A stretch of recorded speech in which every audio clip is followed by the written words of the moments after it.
சித்திரங்களை பாடச் சொல்லலாம், தென்றலை அஞ்சல் ஒன்று போடச் சொல்லலாம்.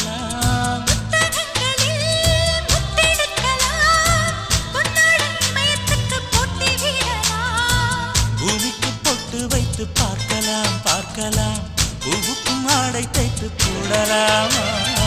சூரியன் தேரை மண்ணில் ஓட்டலாம் ஓட்டலாம், சொர்க்கத்தின் புகைப்படத்தை காட்டலாமா? வா